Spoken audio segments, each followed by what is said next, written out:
할렐루야, 반갑습니다. 수요 큐티앱에 나오신 여러분을 주님의 이름으로 환영합니다. 오늘은 9월 8일 수요일입니다.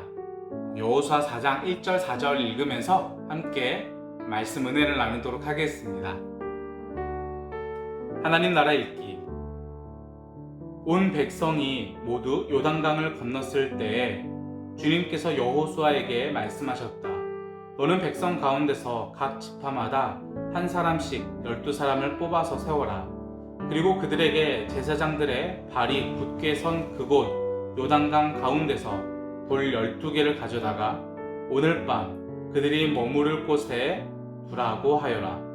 여호수아는 이스라엘 자손 가운데서 각 지파마다 한 사람씩 세운 그 12사람을 불러서 그들에게 말하였다. 주 당신들 하나님의 언약궤 앞을 지나 요단강 가운데에서까지 들어가서 이스라엘 자손의 지파 수대로 돌 하나씩을 각자의 어깨에 메고 오십시오. 이것이 당신들에게 기념물이 될 것입니다. 훗날 당신들 자손이 그 돌들이 지닌 뜻이 무엇인지 물을 때에 주님의 언약궤 앞에서 요단강 물이 끊겼다는 것과 언약궤가 요단강을 지날 때 요단강 물이 끊겼으므로 그 돌들이 이스라엘 자손에게 영원토록 기념물이 된다는 것을 그들에게 말해 주십시오. 그래서 이스라엘 자손은 여호수아가 명한 대로 행하였다. 그들은 주님께서 여호수아에게 말씀하신 대로 이스라엘 자손의 지파 수에 따라 요단강 가운데서 돌 12개를 메고 나와서 그것들을 그들이 머무르려는 곳까지 가져다가 그곳에 내려놓았다. 여호수아는 요단강 가운데 언약궤를 메었던 제사장들의 발이 머물렀던 곳에 다른 12개의 돌을 세웠다. 그 돌들이 오늘까지 거기 있다. 주님께서 여호수아를 시켜 백성에게 명령하신 일, 곧 모세가 여호수아에게 지시한 일이 그대로 다 이루어지기까지 궤를 맨 제사장들이 요단강 가운데에 서 있었다. 백성은 서둘러 강을 건넜다. 백성이 모두 건너기를 마치자 주님의 궤와 그 궤를 맨 제사장들이 백성이 보는 앞에서 건넜다. 르우벤 자손과 갓 자손과 므낫세와 반쪽 지파는 모세가 그들에게 지시한 대로 이스라엘 자손보다 앞서서 무장하고 건넜다. 약 4만 명이 되는 이들은 무장을 하고 주님 앞에서 전투를 벌이려고 여리고 평원으로 건너갔다. 그날 주님께서 온 이스라엘 백성이 보는 앞에서 여호수아를 위대한 지도자로 세우셨으므로 그들은 모세가 살아있는 동안 모세를 두려워하였던 것처럼 여호수아를 두려워하였다. 아멘. 하나님 나라 묵상하기. 성경 속에 하나님 나라. 이스라엘의 요단 도하는 구약 역사에서 매우 중요한 사건 중 하나입니다. 이집트에서 벗어나 광야에서 유랑하던 그들이 하나님의 약속대로 정착 국가로 진입하는 결정적인 단계이기 때문입니다. 본문은 요단강을 건너던 이야기의 절정에서 잠시 멈춰서서 가나안 첫 야영지인 12개의 돌로 세운 기념석에 관한 이야기를 들려주며 그 사건을 기억하는 일의 중요성을 되새깁니다. 이 기념석은 하나님께서 친히 명령하신 것이며 여호수아의 지시를 따라 백성들이 끊어진 요단강 바닥에서 가져 나온 것입니다. 또한 여호수아는 언약궤가 머물렀던 강 중앙에도 추가로 기념석을 세웁니다. 이를 통해 이스라엘은 자신들이 누구인지를 잊지 않을 수 있습니다. 그들은 요단 동편 지파들을 포함한 12지파 공동체로서 큰 능력으로 약속을 신실하게 지키시는 하나님과 동행하는 백성입니다. 네, 함께 말씀의 은혜를 나누도록 하겠습니다. 위대한 지도자 모세가 죽은 뒤 여호수아가 이들의 지도자가 되었습니다. 이제 모세의 뒤를 이은 여호수아는 가나안 땅으로 들어가서 이 가나안 땅에 살고 있는 7 부족과 전쟁을 하고 그들의 승리를 이끌어야 하고 그 땅에 정착시켜야만 했습니다. 그런데 생각지 못한 너무나도 큰 위기가 찾아왔습니다. 아마도 여호수아는 어떻게 해야 할까 굉장히 난처해 있었을 것 같습니다. 7 부족과 전쟁을 하기도 전에 가나안 땅에 들어가기도 어려운 요단강이라는 이 위기가 찾아왔던 것입니다. 이 요단강을 건너지 않고서는 가나안 땅에 들어갈 수가 없었는데 물살이 너무 빨라서 그대로 걸어서 갈 수도 없었고 다리도 없었고, 다리를 만들자니 가나안 땅에 살고 있는 7부족이 그것을 가만히 지켜볼 일도 없었기 때문에 이 요단강을 건너지 못하는 그런 상황이, 리더십에 대한 문제가 생길 수 있는 그런 상황이 생겨져 버렸습니다. 바로 그때 하나님께서는 여호수아에게 이렇게 말씀하십니다. 하나님의 언약궤를 제사장들을 오고 매게 하고 그들을 먼저 요단강에 들어가게 하면은 물이 멈출 것이다. 그 사이에 백성들을 인도하여라 라고 말씀을 하십니다. 여호수아는 하나님의 말씀에 따라 언약궤를 맨 제사장을 먼저 요단강으로 들어가게 하자 첫 발을 내딛는 순간 요단강의 물이 마르기 시작하였고, 이스라엘 백성들은 반나절에 걸려서 모두가 그 요단강을 건널 수가 있게 되었습니다. 그리고 첫 야영지였었던 이 길갈이라는 곳에서 하나님은 또다시 여호수아에게 말씀하시기를 요단강에서 돌 12개를 가지고 와 그것을 기념비를 세워라. 그것으로 통해서 대대로 이 요단강을 건넜다라는 이 사실을, 이 사건을 자손들에게 기억하도록 하여라 라고 말씀을 하십니다. 여호수아는 그대로 또 행하였습니다. 자, 하나님께서 기념비석을 세우는 장면이 이제 오늘 본문 말씀인데요. 하나님께서 대대로 이 요단강을 건넜었던 이 장면을, 이 사건을 기억하라 라고 했다라는 것은 하나님께서 이 사건, 요단강을 건너는 사건을 굉장히 중요한 사건으로 이해하고 또 그들이 기억하기를 바라고 있다라는 의미입니다.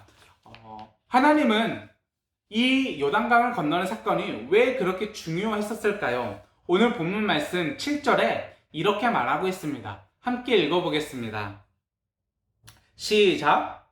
주님의 언약궤 앞에서 요단강 물이 끊겼다는 것과 언약궤가 요단강을 지날 때 요단강 물이 끊겼으므로 그 돌들이 이스라엘 자손에게 영원토록 기념물이 된다는 것을 그들에게 말해 주십시오. 아멘. 요약하자면은 하나님께서 이 요단강을 멈추고 그들을 이끌었다라는 이 사실을 대대로 기억해라 라는 말입니다. 하나님은 이 사건이 왜 그들을 그토록 중요했었을까요? 이 사건에 대한 의미는 바로 앞장 3장에서 이렇게 말을 하고 있습니다. 함께 읽어보겠습니다. 7절입니다. 시작! 주님께서 여호수아에게 말씀하셨다. 바로 오늘부터 내가 너를 모든 이스라엘 사람이 보는 앞에서 위대한 지도자로 세우고 내가 모세와 함께 있었던 것처럼 너와 함께 있다는 사실을 그들이 알게 하겠다. 아멘. 요단강을 건너는 이 장면에서 하나님께서 여호수아에게 말씀을 하시기를 내가 너를 위대한 지도자로 세우겠다. 그러니까 여호수아의 리더십을 세워주겠다라는 말씀이신 거죠. 이 요단강을 건너는 사건이 어떻게 여호수아의 리더십과 연결될 수 있었을까요? 아마도 눈치채셨을 것 같습니다만은 이스라엘 백성들에게 위대한 지도자는 바로 모세였습니다. 그리고 모세가 행한 그 위대한 업적은 이스라엘 백성들이 애굽에서 구출하는 그러한 일련의 사건이 있었죠. 그래서 10가지의 재앙이 있었고 홍해를 건넜었던 장면, 그리고 하나님의 말씀을 받은 장면이 있습니다. 그 가운데 이 홍해를 건너는 장면에서 이 모세가 행한 굉장한 리더십이 이스라엘 백성들에게 각인이 되었다라는 것입니다.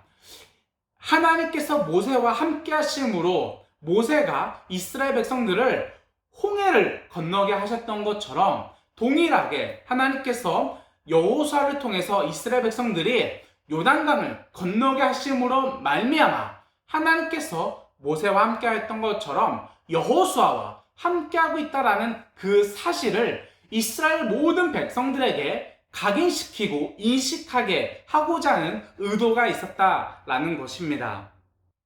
자, 이 사건의 의미로는 이스라엘 백성들에게 이렇게 하나님께서 말씀을 하시는 것입니다. 내가 모세와 함께하였던 것처럼 내가 여호수아와 함께할 것이다 라고 말씀을 하고 있는 것입니다. 하나님의 영광이, 하나님의 임재가, 하나님의 능력이 모세와 함께하였던 것처럼 이제는 여호수아와 함께할 것이다 라고 말씀하시는 하나님의 말씀이 담겨져 있는 사건이었습니다. 두 번째로 우리 3장 10절에 이렇게 말을 하고 있습니다. 함께 읽어보겠습니다. 여호수아가 말을 계속하였다. 이제 이루어질 이 일을 보고 당신들은 살아계신 하나님이 당신들 가운데 계셔서 가나안 사람과 헷 사람과 히위 사람과 브리스 사람과 기르가스 사람과 아모리 사람과 여부스 사람을 당신들 앞에서 쫓아내신다는 것을 알게 될 것입니다. 이스라엘 백성들은 불안했습니다. 무엇이 불안했냐? 이제 이스라엘 백성들은 요단강을 건너고 가나안 땅으로 들어가게 되면은 이 가나안 땅에 있는 7 부족과 전쟁을 해야만 하는 상황입니다. 이 가나안 땅의 7 부족들이 그것을 모르지를 않았습니다. 이미 이스라엘 백성들이 가나안 땅을 향해서 여정을 오고 있다라는 사실을 알고 있었고 그들 나름의 이스라엘 백성들과의 전쟁을 할 그런 준비를 하고 있었을 것입니다. 이런 상황에서 이스라엘 백성들은 굉장히 불안했던 것입니다. 무엇이 불안했냐? 우리가 다시 기억해야 될 것은 이때 당시 고대 근동 시대에서 전쟁이라는 것은 그 나라 간의 국력 대 국력, 사람 간의 전투 능력으로 싸우는 것이 아니라 이 나라가 섬기고 있는 신들, 이 신들의 싸움으로 승패가 결정된다라고 이해를 하고 있었던 시대였습니다. 다시 말해서 이스라엘 백성들이 가나안의 7 부족과 전쟁을 한다라는 사실은 그들이 전쟁에서 승리하기 위해서는 이스라엘 백성들이 섬기는 여호와 하나님이 가나안 7 부족이 섬기고 있는 신들보다 더 강력해서 이 신을 무너뜨려야지만 이스라엘 백성들이 승리할 수 있다라는 것이죠. 그런데 이스라엘 백성들은 이 여호와 하나님과의 능력을 경험해 보지를 못했다라는 것입니다. 이집트에서 탈출하게 됐었던 그 10가지 재앙과 홍해 사건, 그리고 나오자마자 아말렉 전투를 겪었었던 이 모든 하나님의 능력을 경험한 1세대들은 이미 죽음을 맞이하였고 열재앙과 홍해 사건 그리고 아말렉 전투에서 승리를 이끈 그 사건, 그 하나님을 경험하지 못한 이 세대들은 아버지 세대로부터 귀가 따갑게 들어는 왔지만 하나님의 능력을, 그 하나님의 일하심을 실제로 경험해보지 못했다라는 것입니다. 그렇기 때문에 이들은 알고는 있어도, 지식으로 듣기는 했어도 하나님의 능력을 경험해보지 못하였기에 당장 자신의 목숨을 걸고 싸워야 하는 이 전쟁 앞에 굉장히 불안하고 두려웠다 이것입니다. 그런 이들을 향해서 하나님께서 요단강을 건너게 하십니다. 요단강의 물을 마르게 하십니다. 이 사건이 홍해 사건과 굉장히 유사하지 않습니까? 홍해 사건을 통해서 하나님은 무엇을 보여주셨냐? 당대 최강국이었었던 이집트의 그 군대를 몰살시켜 버렸습니다. 하나님께서 이집트의 신보다 더 강력한 능력의 하나님이라는 것을 입증하고 또 이스라엘 백성들에게 보여주셨던 사건입니다.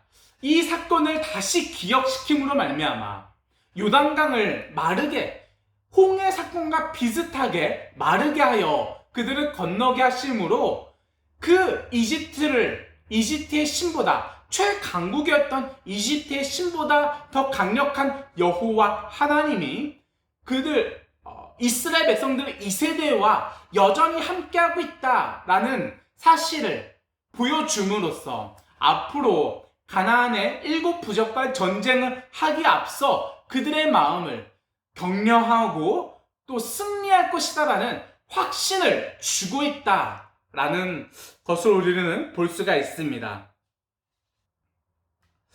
하나님께서는 이스라엘 백성들에게 이렇게 말씀하고 있습니다. 내가 너희와 함께하고 있어. 능력의 하나님 나 여호와가 너희와 함께하고 있어. 불안해하지 마. 두려워하지 마. 내가 너희와 함께할 것이야. 라고 이렇게 말씀을 하고 계십니다. 여호수아와 이스라엘 백성들은 자신의 눈앞에 펼쳐진 이 위기 앞에 불안해했었고 초조했으며 두려웠습니다. 그러나 하나님께서는 요단강 사건을 통해서 그들에게 이렇게 말씀하고 있습니다. 두려워하지 말라.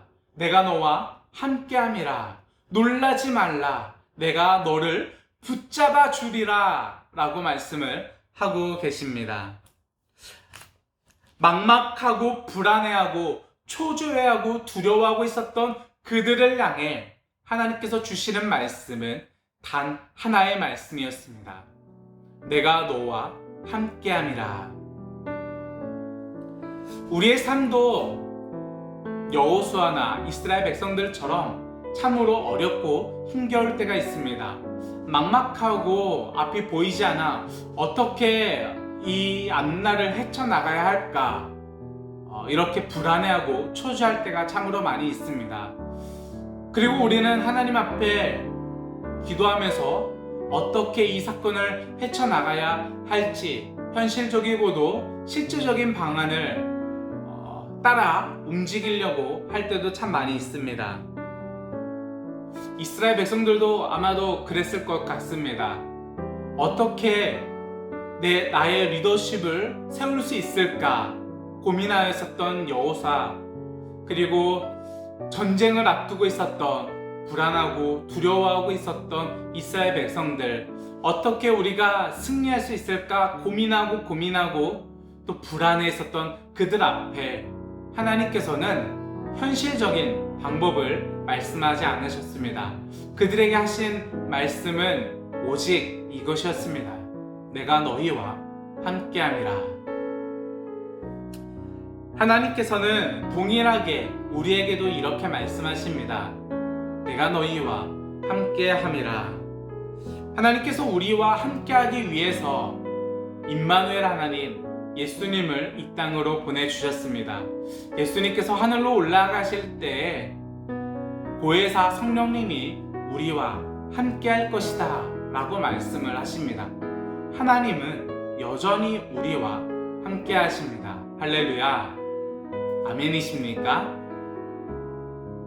하나님은 지금도 우리와 함께 하시고 또 앞으로도 우리와 함께 하십니다. 막막하고 힘겨워 앞이 보이지 않을 때 낙담하고 쓰러져 좌절하고 있는 우리를 하나님은 그냥 내버려 두지 않으십니다.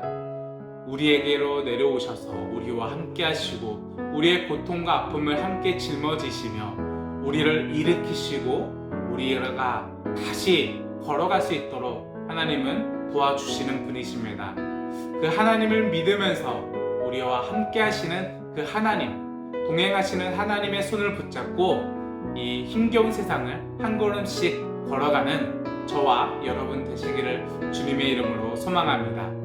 네, 이것으로 오늘 큐티 말씀을 마치도록 하겠습니다.